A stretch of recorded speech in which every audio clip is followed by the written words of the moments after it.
kegiatan-kegiatan eksternal tentu saja kita kerjakan, seperti misalnya tadi melakukan kegiatan-kegiatan sosial, dan kemudian ada lagi kegiatan-kegiatan pemenangan pemilu, Mas. Pasti setiap turnamen putih di masing-masing daerah akan bergerak setiap ada pesta demokrasi gitu. Mereka diminta untuk sumbang pikiran, sumbang tenaga, sumbang logistik gitu ya. Supaya setiap ada pemilu atau pesta demokrasi, Taruna Merah Putih harus hadir dan mewarnai. Itulah kira-kira ya. Di sisi lain ada kegiatan-kegiatan ideologis yang terus kita laksanakan untuk lebih memperkuat pemikiran atau dasar-dasar pemikiran ideologis kader-kader Taruna Merah Putih, Mas.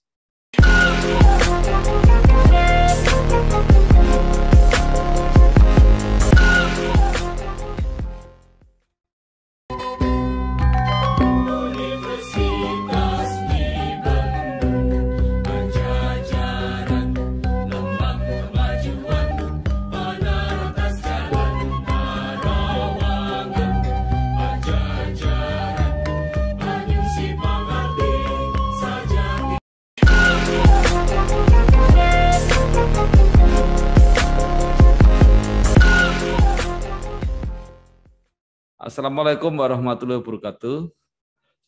Salam sejahtera untuk kita semua. Bersama saya Bambang Sadurno di kanal Inspirasi untuk Bangsa. Mudah-mudahan kanal ini selalu bisa memberi inspirasi, motivasi, dan edukasi. Kami sedang mempersiapkan beberapa video wawancara untuk ikut memberi makna 65 tahun Universitas Padjadjaran. Wawancara ini selain akan kami tayangkan di kanal Inspirasi untuk Bangsa, rencana juga akan kami bukukan. Saat ini saya sudah bersama dengan salah seorang alumni Fakultas Ekonomi Universitas Padjadjaran, yaitu Bapak Yuniko Bisuk Partahi Siahaan, atau lebih populer dikenal dengan nama Niko Siahaan, Sarjana Ekonomi. Beliau sekarang adalah anggota Komisi 1 Dewan Perwakilan Rakyat Republik Indonesia. Apa kabar Pak Niko? Selamat sore, kabar baik, Mas Bambang. Aduh, senior, sehat-sehat semuanya. Iya, Pak Niko ini termasuk generasi yang lebih muda. Beliau lahir 19 Juni tahun 1970. Ya, mungkin Pak Niko bisa mulai cerita pengalaman kuliah di Fakultas Ekonomi Universitas Padjadjaran. Kemudian kalau tidak salah merintis karir di televisi, saya melihat jadi host beberapa program. Kemudian pernah jadi aktor film, nah sekarang menjadi anggota DPR RI. Ini perjalanan yang luar biasa saya kira. Silakan Pak Niko. Baik Mas Bambang, pertama-tama makasih ini diundang. Artinya saya punya kesempatan juga sama-sama dengan Pak Bambang kita mengisi perkembangan melalui dunia pendidikan ya lewat Universitas Padjadjaran. Saya juga di sana masuk di tahun 88 waktu itu. Kuliah karena mendapatkan undangan kalau sekarang ya seperti PMDK, penelusuran minat dan kemampuan dari SMA saya di Jakarta. Jadi pertama kali saya masuk tahun 88 memilih ekonomi studi pembangunan. Nah di tahun itu yang sama kebetulan ada hal yang unik. Per tahun 88 itu tidak boleh pindah jurusan kalau sudah masuk. Nggak bisa pindah jurusan, Mas Bambang. Ya kan? Harapan saya memang lebih ke manajemen sebenarnya. Ini cerita ini ya, cerita perjalanan. Harapan saya ke manajemen. Tapi memang karena waktu itu di sekolah kita tidak di drill atau di guide secara jelas, jadi kita hanya memilih karena ini kampus fakultas yang nomor 2 setelah fakultas hukum. Berarti ini fakultas yang tertua nih. Nah, kalau fakultas tertua biasanya intisari dari perjuangan awal membangun kampus biasanya kan gitu. Makanya kita pilih studi bangunan. Begitu masuk pengantar ilmu ekonomi makro 1. Waduh. Pengantar ilmu ekonomi mikro 1. Waduh gitu ya kan. Tapi nggak bisa pindah. Semenjak itu saya tidak bisa pindah, tapi saya akhirnya menyelesaikan sekolah juga melalui berbagai dinamika juga ceritanya, karena memang begitu sampai di kampus rupanya banyak kegiatan-kegiatan non akademis yang banyak juga membantu mengisi saya, mengasah saya, seperti kegiatan-kegiatan apa namanya, malam inaugurasi, ya, kegiatan organisasi ISEC misalnya, ya, karena itu kan di luar kampus. Ini banyak mengisi dinamika saya ketika berkuliah. Jadi saya tuh banyak dijejelin dengan berbagai rencana-rencana, ya kan. Ketika masuk dan apa namanya bergelut di dunia panggung gitu ya, bersama dengan teman-teman di malam inaugurasi sukses, kita berpikir wah kita bisa jadi aktor sukses kan gitu kan. Kemudian ketika kita masuk di ISEC, kemudian kita juga banyak melakukan kunjungan-kunjungan ke kantor-kantor perusahaan-perusahaan di Jakarta, kita juga berpikir wah mau jadi pengusaha-pengusaha nih ya kan. Sementara belajarnya ekonomi studi bangunan ya, yang belajar mengenai ekonomi mikro, makro, ekonometrik dan lain sebagainya. Jadi seru, dinamis. Akhirnya saya menyelesaikan juga kuliah saya. Kami ini teman-teman yang sudah ketika berkuliah sudah terlibat di dalam dunia panggung, itu dipanggil Kang Bambang, dipanggil, ini kalian mau menyelesaikan kuliah apa enggak katanya. Waktu itu yang panggil kami itu Pak Kemal ya kan. Kang Kemal, akhirnya kita menyelesaikan bersama-sama dan akhirnya kita di wisuda bersama-sama. Itu sedikit banyak mengapa saya sedikit banyak cerita mengenai di kampus. Dan kemudian ketika saya masih kuliah, saya juga sudah menjadi pemain kabaret bersama dengan Pak Diangan. Saya juga sudah menjadi penyiar radio OS di Kota Bandung gitu. Jadi kepala saya itu dipenuhi dengan berbagai kegiatan-kegiatan dan harapan-harapan ke depannya, dan akhirnya tahun 95 itu, sebelum kami di tahun-tahun terakhir kami itu, saya sempat masuk ke televisi sudah. Oh ya kan, sudah masuk menjadi pembawa acara, sudah masuk mengisi acara di ANTV, di RCTI, sehingga konsentrasi menyelesaikan kuliahnya agak tersendat lah gitu kan. Akhirnya selesai juga. Banggalah kami juga karena kami bisa menyelesaikan dua hal gitu ya, kampus kita selesaikan dengan baik, dan kemudian akhirnya kita juga punya karir di televisi waktu itu. Nah itulah yang mengisi karirnya, sehingga kami banyak bekerja di sektor informal nih, Mas Bambang. Sektor informal ya, karena diperkenalkan dengan itu kan, jadi penyiar, kemudian jadi pemain apa namanya, pembawa acara kuis dan lain sebagainya. Nah dari sanalah kami punya kecintaan terhadap dunia kreatif yang sekarang disebut dengan ekonomi kreatif. Makanya ketika kami orang-orang kreatif ini kemudian juga akhirnya diajak bergabung dengan partai-partai politik, karena per 2004 pemenang pemenang legislatif itu bukan dipilih lagi melalui nomor urut tapi melalui suara terbanyak. Jadi siapapun dianggap mampu untuk bisa juga menjadi corong ideologi partai gitu ya kan. Mau dibilang vote getter, mau dibilang corong ideologi partai, ada yang bilang petugas partai, apapun itu. Jadi ya udah, kami direkrut lah. Sebenarnya saya tahun 2004 itu sudah direkrut, Mas. Tapi oleh partai yang menurut saya ya tidak seplatform dengan saya lah, Mas gitu. 2009 juga diajak, Mas. Wah, rasanya belum srek gitu. Nah, tahun 2010 saya ketemu dengan sahabat lama. Kebetulan dia adalah juga teman SD saya, namanya Marwar Sirait ya, atau dikenal dengan Ara. Dia tapi memang dari awal, Mas Bambang, saya nggak pernah diajak untuk menjadi anggota DPR. Diajak bergabung di dalam saya partai. Diajak bikin pengumpulan dana untuk Rohingya waktu itu. Diajak untuk membuat donor darah. Diajak untuk juga membuat berdemo, Pak. Saya pernah demo untuk kemerdekaan Palestina. Yang maju itu orang Batak, orang Irian, orang Cina, itu. Jadi pengen memperlihatkan bahwa kemerdekaan Palestina itu bukan urusan agama, tapi urusan kemanusiaan. Jadi saya dan 2 orang teman naik tuh di Tamrin, di kantor perwakilan PBB di Tamrin tuh. Diterima dan kami menyampaikan itu. Kami Taruna Merah Putih waktu itu ya. Nah, itulah akhirnya. Dan ternyata rupanya di sana kita dididik untuk melakukan politik praktis gitu ya. Nah, 2013 baru ada tuh Mas diberi formulir. Bang Ara bilang, diisi nih. Loh, ini apa? Oh, ini buat apa namanya? Menjadi calon anggota legislatif. Oh, saya sudah bisa mengisi. Oh, sudah bisa. Kamu kan sudah mengerjakan politik praktis. Rupanya kita dilatih, ya, Mas, untuk bisa memahami kegiatan politik dan kemudian mengerjakannya dan kemudian mempublikasikannya, gitu kan, sebagai bagian dari kegiatan politik yang konkret, gitu loh.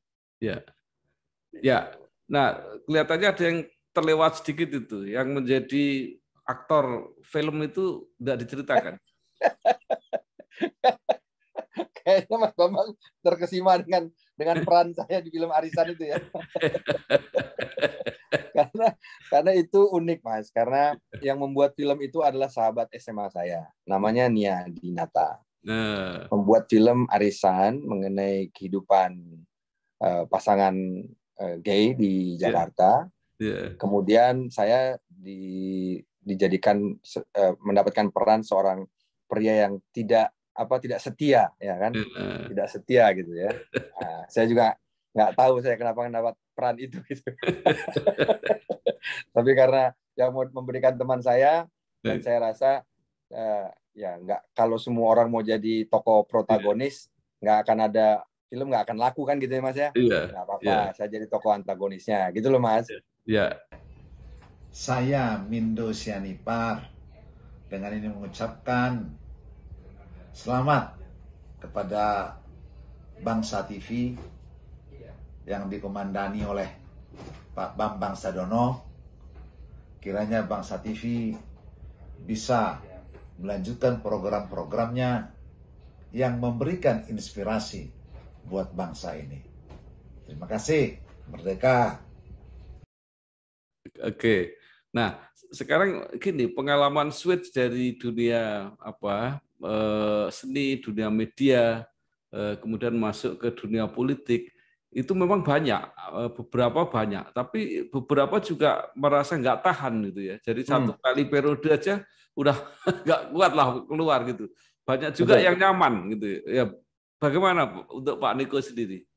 Saya juga akhirnya menyadari bahwa ternyata saya klop.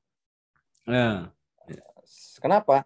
Rasanya selalu ada tenaga kalau saya harus bolak-balik ke daerah pemilihan. Melakukan tugas-tugas, ya kan, turun ke bawah, mendengar aspirasi gitu loh Mas. Ada tenaganya gitu. Saya teman-teman juga, sampai teman-teman Jakarta gitu kan, kalau mengundang saya, oh maaf lagi di Bandung, oh di Bandung terus nih gitu ya. Memang dapilnya di sana gitu ya. Bukannya menyombongkan diri, tapi rupanya ada Mas. Ada kesambet gitu ya. Memang kehatean kalau orang Sunda mungkin ya. Jadi memang saya merasakan bahwa tugas legislasi ini ada bagian di saya gitu, ya kan. Duduk, mendengarkan, berdiskusi, memperjuangkan aspirasi pendidikan misalnya, aspirasi kesehatan. Ada chemistry lah gitu ya. Ada chemistry gitu loh Mas. Ya. Gitu. Sampai teman-teman nanya. Saya kalau nanya telepon saya cuma punya satu nomor telepon Mas. Saya nggak punya dua nomor telepon. Terus saya bilang, loh, kamu semua orang kamu kasih nomor teleponnya. Loh, kalau punya dua nomor WA bingung. WA yang satu di mana, balasnya di mana, malah pusing saya bilang. Ya sudah, kan kita nggak mau lari dari tanggung jawab. Ya udah satu nomor aja gitu. Iya, luar biasa. Gitu, Mas.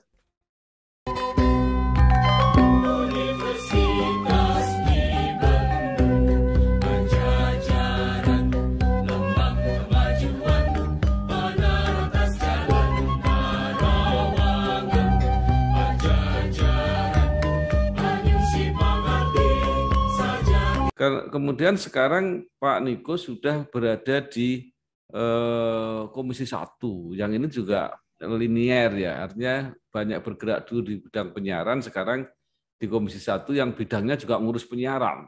Betul. Nah, apa pandangan atau kesan Pak Niko tentang dunia penyiaran sekarang dengan segala dinamikanya Dan saya dengar undang-undang penyiaran itu juga mau diperbarui. Direvisi.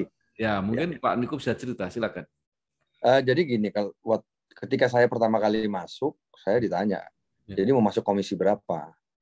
Yang cocok dengan saya bilang adalah komisi 1 dan komisi 10, saya bilang. Komisi 1 kenapa? Karena ada bidang penyiaran di sana. Kalau komisi 10, ya memang di sana ada pendidikan, ada pemuda, olahraga, pariwisata yang juga menjadi interest saya pribadi. Akhirnya saya pernah di komisi 10 dan kemudian per 2017 sampai sekarang saya ada di komisi 1. Nah, kalau kita bicara masalah penyiaran, ini sebenarnya apa ya? Kata Mas Bambang tadi, linear dengan beberapa pemikiran saya ketika saya masih aktif sebagai insan pertelevisian lah, kan gitu ya. Nah, kenapa? Karena saya merasa bahwa saya melihat pergerakan dinamikanya pertelevisian, bagaimana televisi dulu yang masih sangat kental, perbandingannya masih sangat baik gitu, antara tayangan dengan informasi dengan pendidikannya masih sangat berimbang kalau menurut kami. Gitu. Membuat tayangan-tayangan yang baik itu masih menjadi cita-cita besar para orang TV lah kita istilahnya. Tapi saya juga merasakan pergerakan itu, Mas, di awal 2000 gitu ya. Di awal 2000 itu saya melihat televisi berubah. Bergeser menjadi sumber pendapatan besar. Jadi menurut saya jadi dikapitalisasi betul. Saya melihat bagaimana rating dan share itu menjadi dewanya para orang TV, gitu ya. Bukan hanya orang kreatif, tapi juga para pemilik TV, gitu. Kan gitu ya. Nggak boleh kalah rating. Pokoknya setiap minggu, setiap hari rating itu jadi satu-satunya patokan gitu. Gitu. Kalau dulu saya pernah komentar orang mengenai, acaranya bagus ya, acaranya masuk Asian kejuaraan perlombaan seperti kompetisi program TV Asia. Itu bagus-bagus dulu waktu saya di RCTI. Tapi belakangan sepertinya hilang gitu. Berkurang dan nggak ada. Nah, disitulah saya kebetulan masuk di Komisi 1 yang bermitra dengan Kementerian Kominfo. Di bawahnya ada di bawah kuasinya ada KPI kan gitu kan, Komisi Penyiaran gitu kan. Kemudian kita membahas undang-undang penyiaran, undang-undang ITE, undang-undang perlindungan data pribadi yang menurut saya masih banyak irisannya dengan apa yang saya kerjakan gitu. Nah, akhirnya setiap kami punya waktu kesempatan untuk berdiskusi atau rapat kerja dengan mitra kita Kominfo, banyak hal yang bisa kita jadikan masukan-masukan lah. Nah, terutama dengan pergerakan budaya menonton yang berbeda, generasi yang berbeda, budaya menonton yang berbeda. Kalau dulu menonton Nico Siahaan hanya bisa di RCTI jam 5 sore. Kalau besoknya lagi udah nggak ada tuh.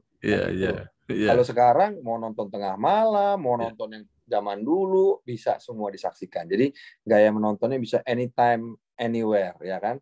Nah, gaya menontonnya berbeda sekali. TV udah nggak jadi satu-satunya, sekarang orang menggunakan gadget.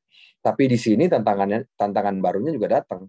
Kalau dulu KPI itu melakukan pengawasan terhadap televisi dan radio penyiaran publik yang menggunakan frekuensi publik, kalau sekarang banyak tayangan-tayangan yang menggunakan platform digital yang sepertinya lolos dari penyiaran, pengawasan KPI lah gitu ya. Kan nggak fair, Mas. Sementara Andre dan Sule gitu kan ngelawak dengan batasan tapi masih lucu, sementara ada yang di sana ngelawak pakai buka baju, ngomong tatot sembarangan gitu ya, nggak diawasin tapi merasa lebih lucu daripada Andre dan Sule misalnya. Menurut saya nggak fair, ya kan. Harusnya pengawasannya tetap sama, rambunya tetap sama, kan gitu. Sehingga buat saya harus ada pengawasan.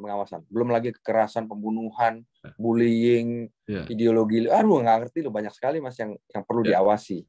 Cuman masalahnya kan kalau merubah kan. Nah, Mas Bambang ini kan yang bikin undang-undang penyiaran ya kan dalam ketentuan umum disampaikan bahwa di situ ada ada pasal ketentuan umum mengenai frekuensi publik kan gitu. Ya. Ya, lingkup pengawasannya undang-undang itu adalah frekuensi publik. Ya. Berarti harus ada yang ditambahkan atau ada yang ditambahkan atau dirubah gitu mengenai ruang pengawasannya. Ya. Itulah sekarang. Tapi ini masih belum, Mas. Ada yang mengatakan bahwa kita harus menambahkan pasal atau ketentuan umum mengenai di mana KPI bisa mengawasi. Ada yang bilang ya sudah, undang-undang penyiaran sudah sampai frekuensi publik, kita jangan ganggu, kita bikin undang-undang baru gitu. Undang-undang yang mulai mau mengatur semua tayangan termasuk yang tayang di platform digital gitu loh, Mas. Iya. Ya mungkin bisa aja secara lebih luas dipasangi aja ketentuan hukum, ketentuan pidana. Jadi semua berlaku, jadi siapapun yang melanggar kena gitu aja. Iya, Mas, bisa. Cuman kan kalau tayangnya tidak melalui frekuensi publik, ngaturnya gimana, Mas? Iya. Kan gitu itu. Ya secara umum, dari umum siapapun boleh lapor, boleh itu. Halo guys, sekarang cuma dengan satu jari semua urusan listrik langsung beres, res. Ini dia, PLN Mobile. Kalau cuma gangguan aja sih, nggak usah panik. Tinggal tap menu pengaduan, cus petugas PLN-nya langsung datang. Atau mau isi token? Pasang listrik baru? Atau mau ubah daya? Atau cek hitungan listrik? Urusan listrik, serahin aja ke PLN Mobile. Nah, oke. Tapi saya mau tanya yang lain, Pak Niko. Ini kelihatannya pengawasan KPI itu juga tidak efektif gitu ya. Ada sebuah televisi yang tiap hari menayangkan Mars Partai, itu kok nggak apa-apa gitu loh. Itulah, Mas. Nah. Ini kita juga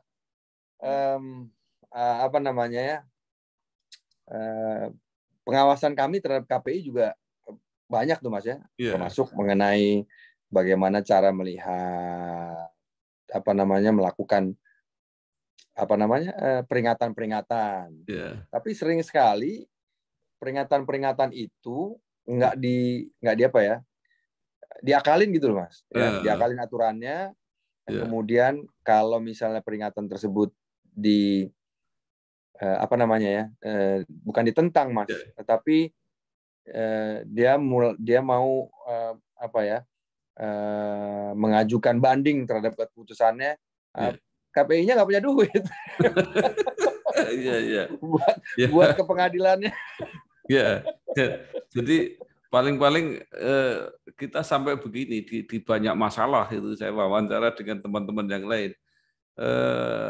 Persoalan diketahui, ya, masalahnya tahu, tapi solusinya yang sulit gitu loh kira-kira. Iya, betul Mas. Itu. Ya.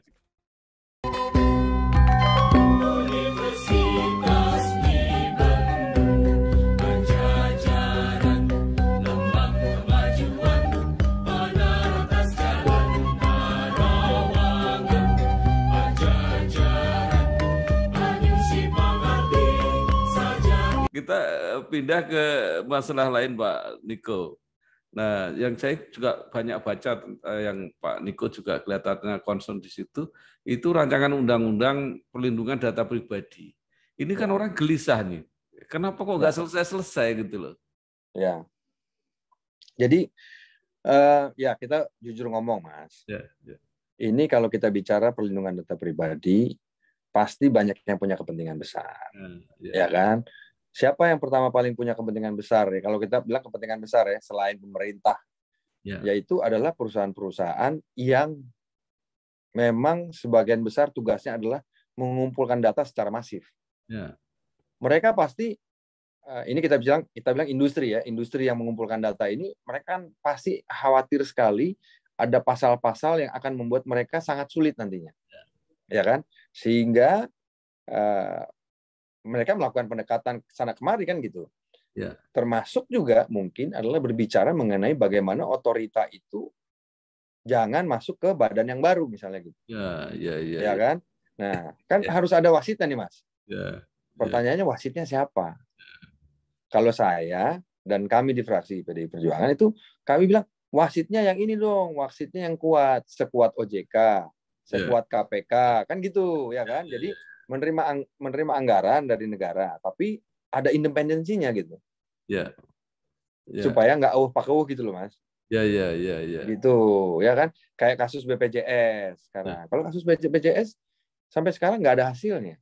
Nggak ada apa namanya, nggak ada hasil auditnya.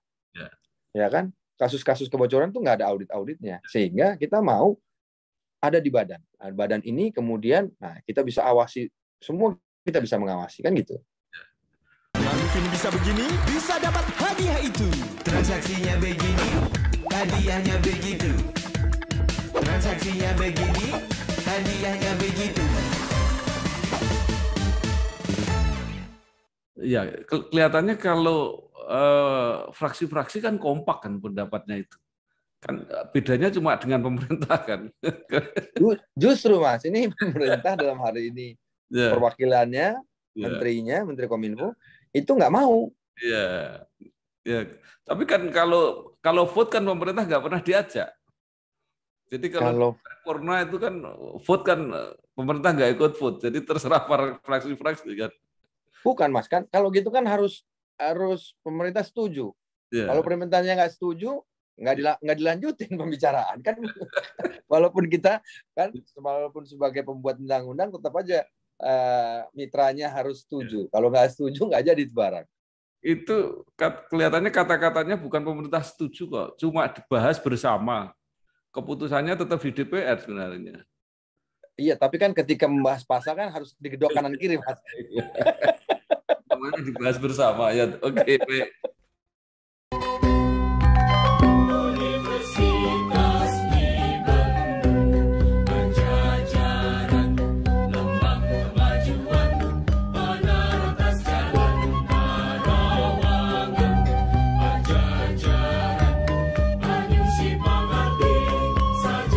Jadi paling tidak publik bisa tahulah masalah apa yang sebenarnya yang mereka harapkan kok nggak selesai-selesai. Justru Mas. Karena kita minta badan itu yang pertama. Jadi ini adalah salah satu harapan kami supaya terlihat bahwa pemerintah secara serius. Kenapa? Karena salah satu esensi dari semua industri digital ini adalah trust, Mas. Ya kan? Semakin tinggi kepercayaan masyarakat terhadap semua transaksi ataupun kegiatan yang ada di dunia digital, semakin baik indikator perkembangan ekonomi digitalnya. Nah, makanya kita minta pemerintah tentukan. Alasannya kemarin kita nggak mau bikin badan baru, ya gunakan saja badan yang sudah ada, misalnya BSSN gitu ya, Badan Siber dan Sandi Negara.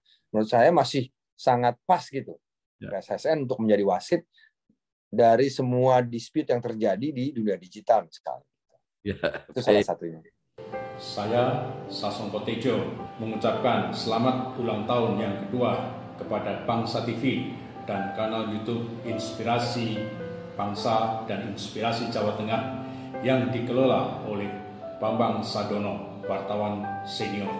Semoga sukses dan semoga mendapatkan respon atau mendapatkan tempat di hati masyarakat Jawa Tengah dan masyarakat Indonesia pada umumnya.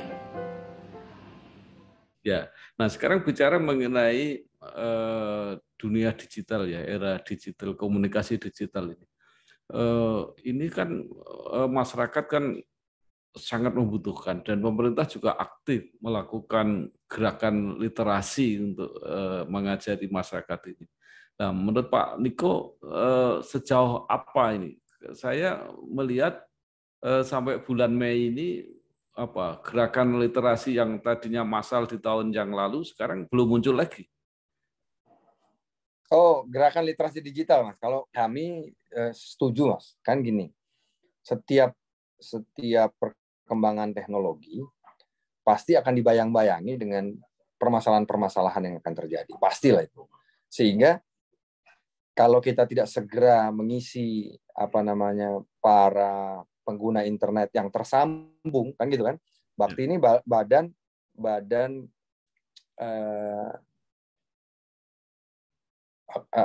yang mengurusi mengenai ketersambungan internet di Indonesia itu namanya bakti.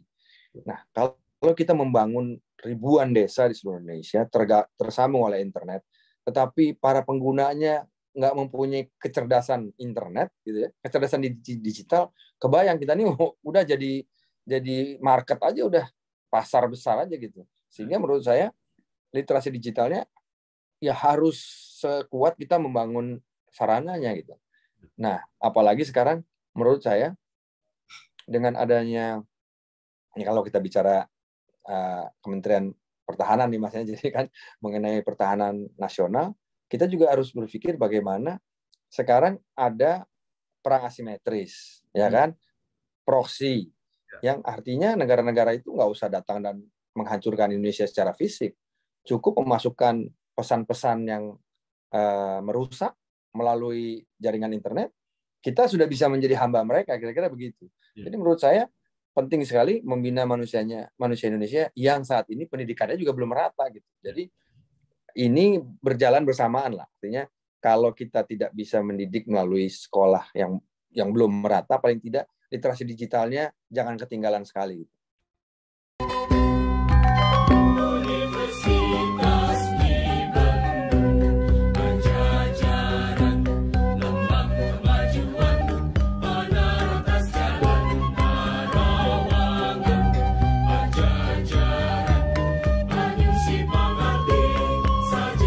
Iya. Sekarang ada masalah yang lain, yaitu Undang-Undang ITE. Itu kan memang pengawasan, tetapi ada yang dianggap berlebihan. Sehingga sampai Presiden sendiri juga menghendaki supaya itu direvisi. Tapi sampai sekarang juga revisinya nggak selesai-selesai. Gimana itu, Pak? Belum ada pembahasan di kami tuh, Mas. Belum ada di komisi itu, belum ada pembahasan Undang-Undang ITE sampai sekarang. Jadi ke DPR juga belum dikirim kalau gitu. Sepertinya belum dikirim. Yang pasti belum ada Komisi 1. Ya, jadi pemerintah belum ada jadwal. Ya, pemerintah pengen merevisi sendiri tapi nggak ngirim-ngirim juga ke DPR. Nah, kira-kira gitu. Ini unik juga gitu ya. Iya. Mau membantu masyarakat tapi ternyata nggak dikerjakan.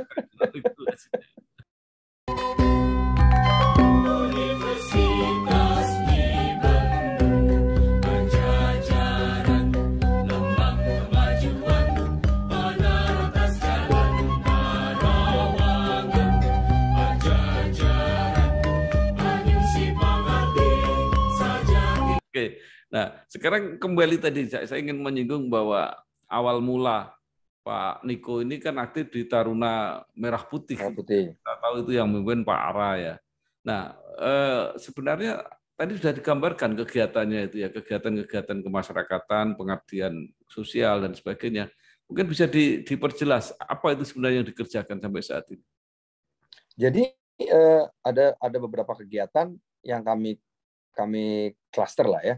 Yang pertama pasti pengkaderan secara internal. Itu secara rutin dilaksanakan dari masing-masing pengurus daerah provinsi, pengurus daerah tingkat 2. Itu terus digalakkan ya. Kita mengundang tokoh-tokoh nasional untuk datang, kalau sekarang via Zoom gitu ya, lebih mudah untuk memberikan atau sharing mengenai hal-hal yang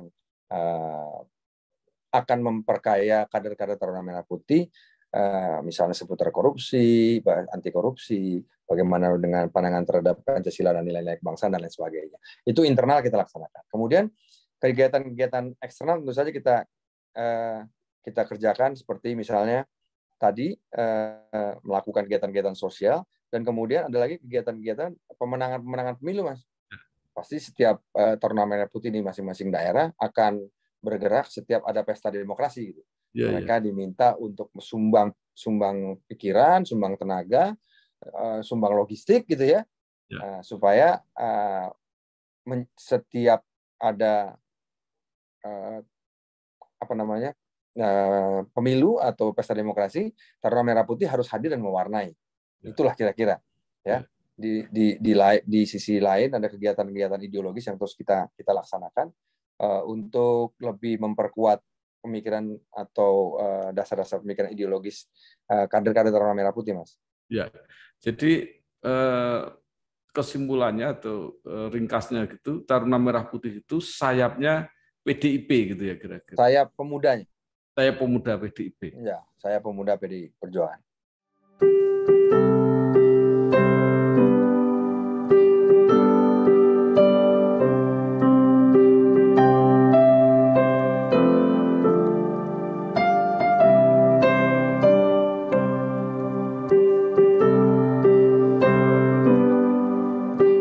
Ya, baik.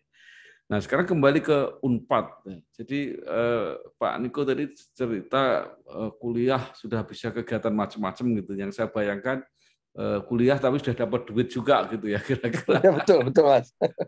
Nah, itu sebenarnya apa saja itu yang didapatkan karakter atau keterampilan atau apa sehingga Unpad menyediakan wahana supaya mahasiswanya itu juga aktif di mana-mana. Saya kira itu lebih bagus kalau mahasiswa saja sudah bisa dapat uang daripada dapat uang menunggu sampai lulus kan lebih cepat lebih baik gitu ya. Betul. Jadi berbagai kegiatan sebenarnya punya potensi sebenarnya untuk kita kembangkan. Tergantung bagaimana melihatnya. Ketika saya dan teman-teman dulu satu angkatan terlibat dalam proses kreatif, dalam persiapan sampai malam inaugurasi, itu awal kami berpikir bahwa oh iya kita harus juga mengisi dunia akademis kita dengan berbagai kegiatan non akademis ya, seperti waktu itu panggung dan kabaret misalnya gitu. Kemudian satu hal lagi setelah saya lihat, dan ini juga saya banyak sampaikan ke teman-teman mahasiswa ataupun anak putra-putri saya, itu bagaimana kita harus mencari aktualisasi melalui fasilitas yang ada di kampus misalnya. Seperti misalnya ISEC yang saya ikuti waktu itu. Inilah perkumpulan mahasiswa ekonomi seluruh Indonesia, seluruh dunia. Nah, kemudian kami dididiklah di sana untuk membuat kunjungan ke perusahaan-perusahaan besar di Jakarta pada waktu itu. Melakukan pertukaran mahasiswa gitu ya, tapi kerja gitu, kayak magang, pertukaran magang gitu, pertukaran magang di luar negeri, atau menyediakan tempat ya, bekerja sama dengan perusahaan-perusahaan swasta yang ada di Kota Bandung waktu itu untuk menjadi wadah pertukaran kalau ada mahasiswa dari negara lain yang mau belajar dan magang di Indonesia. Jadi dari sana kami banyak belajar mencari solusi, gitu. Mempersiapkan event, kemudian mengorganisir acara, mengorganisir logistik dan dana. Jadi kita belajar untuk menjadi solusi dari permasalahan-permasalahan yang mungkin hadir di dalam dunia kerja, ya kan, di dalam dunia masyarakat gitu. Nah, itu sebenarnya yang banyak ya mengisi saya itu. Iya, jadi anak saya itu juga ikut ISEC gitu. Oh ya, top. Dia sudah pergi. Nah, tapi pertanyaan saya tadi katanya ada grup Padiangan ya kalau nggak salah ya. Betul. Itu bubar sekarang. Padiangan itu menurut saya masih ada ya, tapi memang ada dulu itu Padiangan hanya satu. Ya, Padiangan itu hanya satu, perkumpulan mahasiswa Pajajaran dan Parahyangan. Kemudian dengan seiring berjalannya roda kesuksesan gitu ya, akhirnya ada ketidakcocokan dari beberapa tokoh ya. Kemudian akhirnya Padiangan itu mungkin ada. Tapi yang sekarang lebih komersil itu adalah teman-teman jadi P Project, Project P, ya, Project Pop gitu. Nah, teman-teman ini yang lebih komersil sekarang. Tapi bagaimana nasib Padiangan, saya rasa mungkin ada, tapi saya tidak mendengar sepak terjangnya. Bu, pinjam mobil. Boleh, tapi nanti anterin ibu arisan dulu sama isin pulsa. Transferin buat bayar arisan, terus nanti ambilin cash juga. Pinjam mobil sekali, nantinya banyak. Makanya perbanyak transaksi, kumpulkan poin, lalu tukar dengan kupon undian di BNI Mobile Banking dan menangkan hadiahnya. Ya pakai nanti.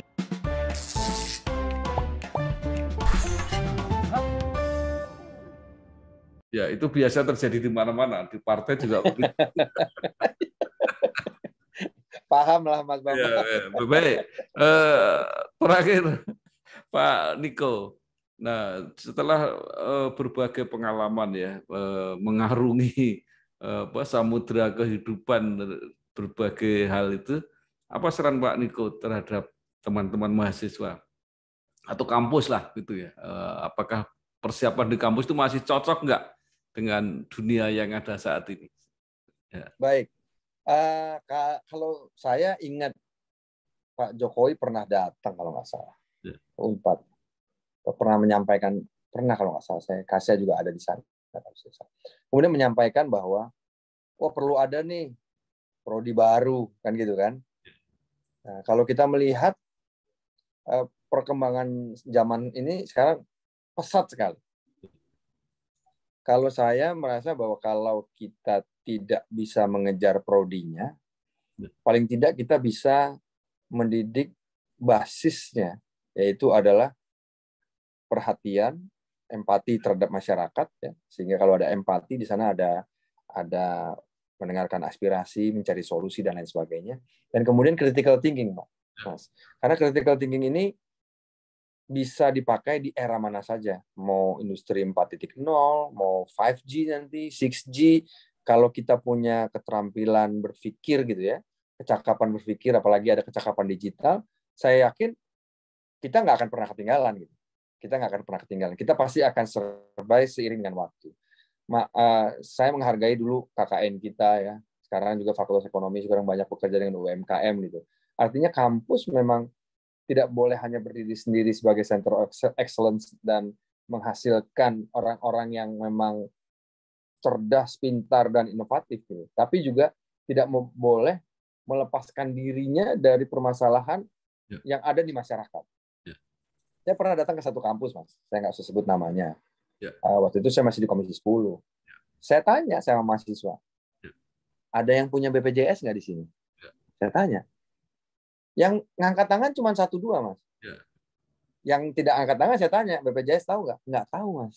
BPJS itu apa? Terus yang angkat tangan saya tanya, BPJS itu ada? Ada. Kamu yang ngurus nggak? Bukan. Kan gitu ya kan? Bayangkan saja. Di sebuah universitas yang menurut saya juga cukup besar, cukup ternama, anak mudanya tidak kenal dengan permasalahan sosial yang ada di sekitar mereka. Itu kan miris, Mas. Gitu loh. Makanya, sekali lagi, jangan cabut mahasiswa ini dari permasalahan sosial yang ada di tengah-tengah masyarakat. Turunkan mereka, terjunkan mereka, beri mereka kesempatan untuk juga menjadi solusi. Gitu. Jangan kita hanya memberikan ilmu satu arah saja gitu ya. Sementara mereka ini sebenarnya sudah diperlukan, mahasiswa juga kalau bisa udah membantu advokasi kesehatan, advokasi pendidikan, apalah itu ya, yang berjiwa sosial gitu. Karena apa? Karena begitu mereka lulus, tantangannya itu, Mas. Nggak cuma tantangan kerja kan? Gitu. Nah, kalau bisa kampus itu juga jadi tempat anak-anak dilatih kemampuan sosialnya gitu. Social skill-nya juga dilatih gitu. Lebih cepat lebih baik. Jangan nunggu lulus, Mas. Baik. Terima kasih sekali Bapak Niko Siahaan, Sarjana Ekonomi, anggota Komisi 1 DPR RI. Saya kira banyak sekali yang disampaikan, pengalamannya menarik ya, peluang-peluang yang tersedia, masalah-masalah yang masih harus kita hadapi dan harus kita selesaikan. Jadi kalau pendapat saya sementara, memang Pak Niko cocok jadi politisi, ya. Cocok ya, Mas ya. Terima kasih, Mas. Terima kasih, sukses terus Pak Niko. Terima kasih, Mas.